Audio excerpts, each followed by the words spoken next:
Hey, what's going on, everybody? Welcome back to another edition of the Orange Bloods Texas Football Channel. I'm Geoff Ketchum. That's Jason Suchomel. We're reacting to pretty huge Texas football recruiting news as Spearman, Texas athlete / wide receiver / rocket, Brennan Thompson commits to the Longhorns on Wednesday evening. And Jason, there's a lot of ways to frame this. He is officially at number 58 on the Rivals 100, the highest ranked Texas commitment as of this moment. He fills a big hole in terms of needs, in terms of speed at the receiver position that Steve Sarkisian wants to build this offense around. But generally speaking, he's just the kind of big time talent that Texas wants to sign at every position. They need more guys, more prospects at the level of Brennan Thompson.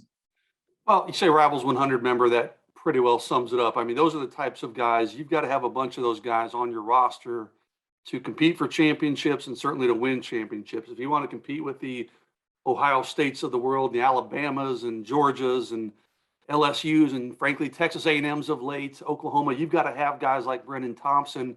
You mentioned it. He's the highest ranked player in their class right now. So, I mean, this is a huge commitment. It's a big deal. Yeah, it is. It is. It's gone under the radar a little bit leading up to this because Brennan doesn't talk a lot, and we've kind of known it was trending this way. We've been prepared for the commitment, but he's not a guy that really cares a bunch about marketing himself. So yeah. He plays in Spearman, Texas, which is kind of out in the middle of nowhere too. So, he hasn't marketed himself. So it's kind of, like I said, flown under the radar, but when you factor in his talent level, you mentioned the ranking, the Rivals 100 ranking, you mentioned this is the kind of guy, I mean, Texas needs him at every position, of course, every top program does.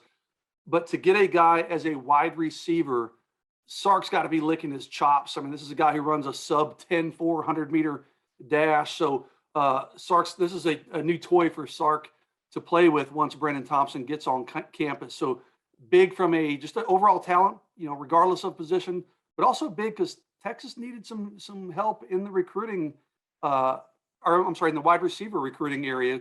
They had one commitment before Brennan Thompson.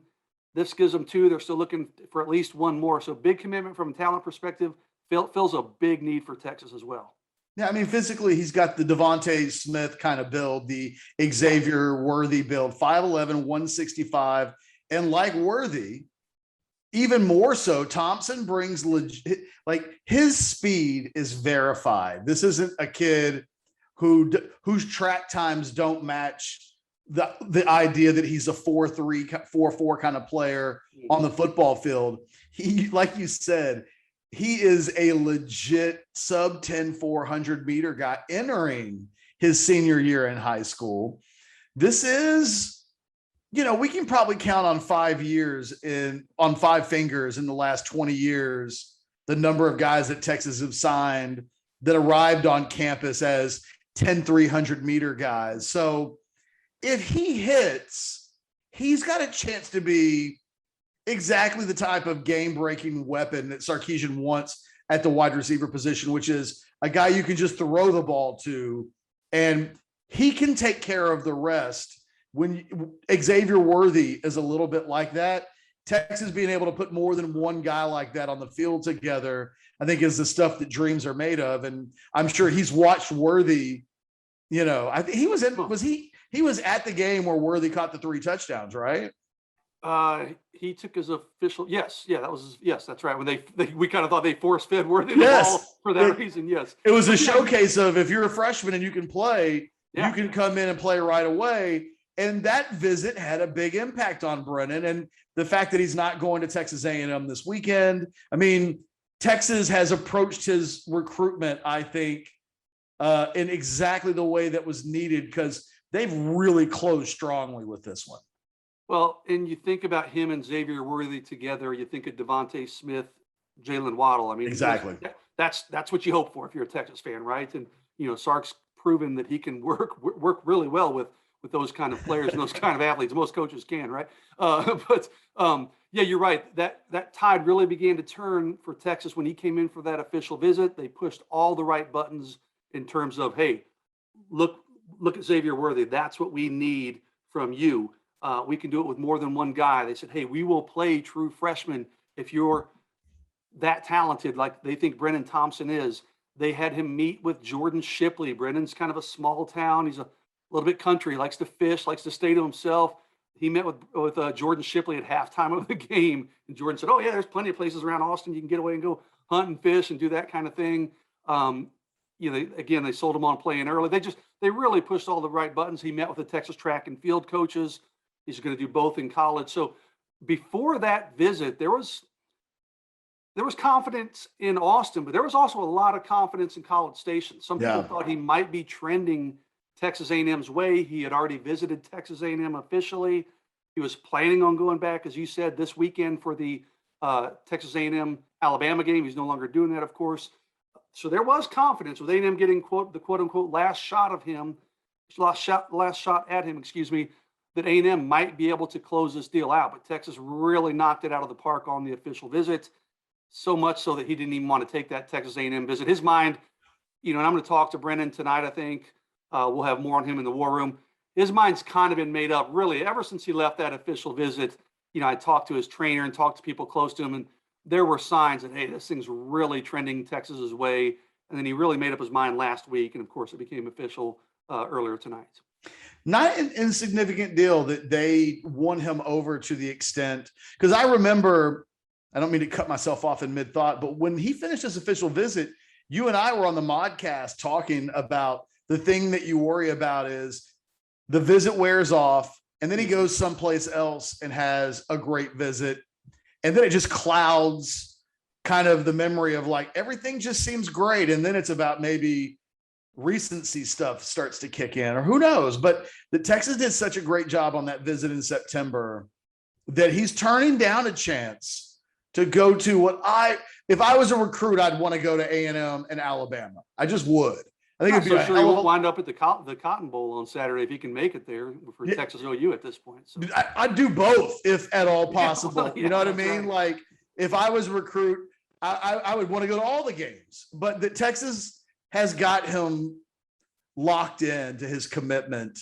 And now's the time you want to do it. It's October. Signing day is 2 months away. And as all these kids are going through their senior seasons and finishing up high school, like this is a good, between the holidays and everything else, it happens fast. So, this is about the time you want to start, I think, getting hot if you're going to close. This is in the old days, the beginning of January would have been the big closing finish. Now it's probably the beginning of October going into November.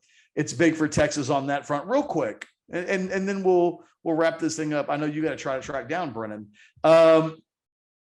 You worried at all about the Spearman, Texas part of this, that he comes from a part of a state that doesn't have any track record really of producing high level, big time college. I didn't even know where Spearman, Texas was until Brennan Thompson made me look it up on a map. Like I assumed East Texas. I swear to God. First time you couldn't be more often. Yeah. I was like, he must be some East Texas kid. And then I looked at it on the map and I was like, whoa. I guess I'm never going there. Like I'm never going to go see him play high school football. It's just, that's too far away. Do you worry at all? Because his, there are some boxes of his that don't get checked, primarily competition. And, once upon a time, no kid of Colt McCoy's demographics had ever made it big. And then he makes it big. So there's a first time for everything. But if he hits it big, he'll be the first time for everything kind of thing for his area and his hometown. It's a bit, I don't know if I'd use the word concern, but it's something you have to keep in mind. It's a 3A school up in, I don't know if you call it West Texas, up in the Panhandle more. I remember I literally Google mapped it when he was down to Oklahoma State, Texas, and Texas A&M. He's a hell of a lot closer to Stillwater, Oklahoma than he was Austin, Texas. So, the competition, is a bit of a concern. The fact is he's not playing anymore his senior year. He's got a foot injury that he fought through last year. He ran track with it. This year he decided, I'm going to shut it down, get it taken care of so he can be ready for his senior season of track. There's a slight possibility he could come back for the playoffs if Spearman makes a run. But I think in his mind, it's based on what I've gathered, he's pretty much done for his senior year. So that's a little bit of a, again, not a concern, but it's something you have to discuss. And the other side of it, Catch, he's obviously a tremendous athlete. We're talking about his speed and everything else he does. Apparently, I was told he's a great basketball player, he's a fantastic baseball player as a kid. All that checks out, but he's not a pure wide receiver the way Evan Stewart is, the way Xavier Worthy is. You watch the film on him, he lines up in the backfield at quarterback or at running back beside the quarterback as much as he does at receiver. You see him playing defensive back. So he can do a little bit of everything, but he's not coming in as a pure polished receiver that's been playing that position his entire life. So, he's probably going to need some fine tuning on his fundamentals and routes and things of that nature, but he does appear, just watching him on film, to catch the ball very cleanly. He's got the skill set you want, certainly, but is he going to be a guy that can come right in from day one? We talk about Xavier Worthy a lot. Xavier Worthy was making an impression from the second he got on campus. Is Brennan Thompson going to be like that? It may take him a little bit longer. I don't know. Time will tell. But you're right. There are some things. Again, I don't know if I'd call him a concern, any of those concerns, because he's such a terrific athlete and such an explosive player. But there are factors that just kind of file away in the back of our minds as we watch how he progresses once he gets to the Texas campus. No matter, he feels like a guy that, and I wrote about this in my instant analysis that you can read over at orangebloods.com. By the way, we'll put the free trial up there. We have a special leading up to the Oklahoma game, a special 2-month free trial. I'm sure as I start to talk now, you'll see the graphic over the screen. If you haven't checked out Orange Bloods, this is the time to do it. Texas OU week. Trust me, we'll deliver the goods for you. Returns, jet sweeps, screen passes. You can envision his role as a true freshman pretty early on and say, we're going to give you a little bit more of like an elevated DJ Monroe package, if you will, like how they wished they'd been able to use a guy like DJ Monroe. That'd be elevated, because the running jokes on DJ was like, why can't he get more touches? So yeah, let's hope it's elevated. Expand, but to be fair, DJ really was more of a traditional running back talent that everybody thought could be this other thing. Brennan Thompson shows more early, like at the same stage. Brennan's more developed as a pass catcher and as a route runner, but he's still raw. So I feel like he's a guy, his sophomore season, his second year, I bet you'll see a more evolved all around. Xavier Worthy shows up. Like we're taking this kid for granted. He showed up on day one and he was the second team slot receiver behind Jordan Whittington. That's where he pretty much worked out all summer. Like the first day of practice, they were like, no, this isn't going to work. We're going to move the true freshman to outside receiver. And that he can make that kind of adjustment speaks to really how unique Xavier Worthy is. I don't expect Brennan Thompson to come in and they put him at a position and then they're like, no, you're so ready to play now. We'll put you anywhere. I wouldn't expect that, but I would, he's a guy that if you tell me next year carves out a role as Deshaun Jameson's replacement on kickoff returns, that could be fun because I want to see 10-3 at DKR. It's been a while since we've seen what that looks like in actuality. When you can use it in a favorable way, it'd be a hell of a lot of fun. Any other final comments you want to make about Brennan before we wrap up?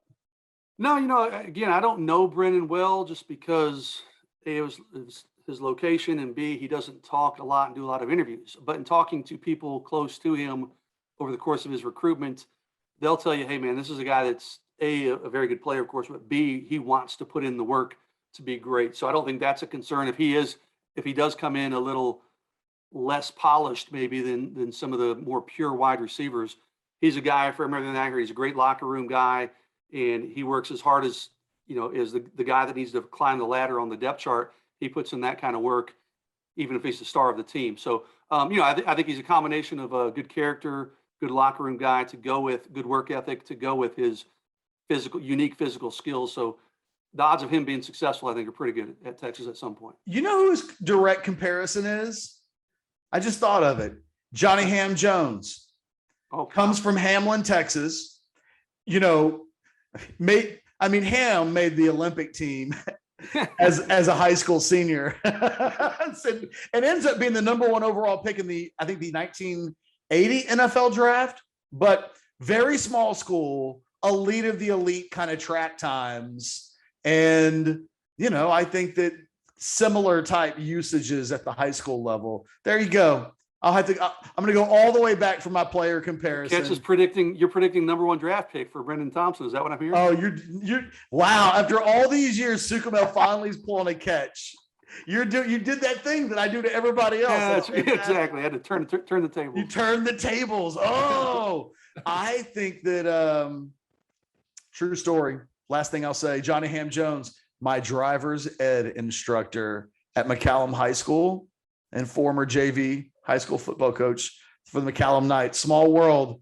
Who knew all these years later that he would be my direct football player comparison? Wait, he was your driver's ed coach? Oh, yeah. Is that right? Wow. Oh, yeah. The stories that I can tell about Ham Jones. Anyway, look, for myself and Jason Suchomel, congratulations to Brennan Thompson. He's taken his time and really vetted all of the schools that he was interested in at a very significant level, and feels like he's come to a decision that he feels good with. And, we want to tell every kid, no matter where they go, if you're watching this video, Brennan, congratulations, no matter where you would have went. It's a big moment in your life, and you deserve as many attaboys as possible. Like the video, subscribe to the channel. We'll have plenty wall-to-wall Texas OU coverage the rest of the week, including the modcast tomorrow, predictions on Friday, and a 3-hour pregame show on Saturday, leading up from 8 a.m. to 11 a.m. to take you right to kickoff. Thank you for watching the Orange West Texas Football Channel. We'll do it again soon, like tomorrow, literally. Y'all take care. Goodbye.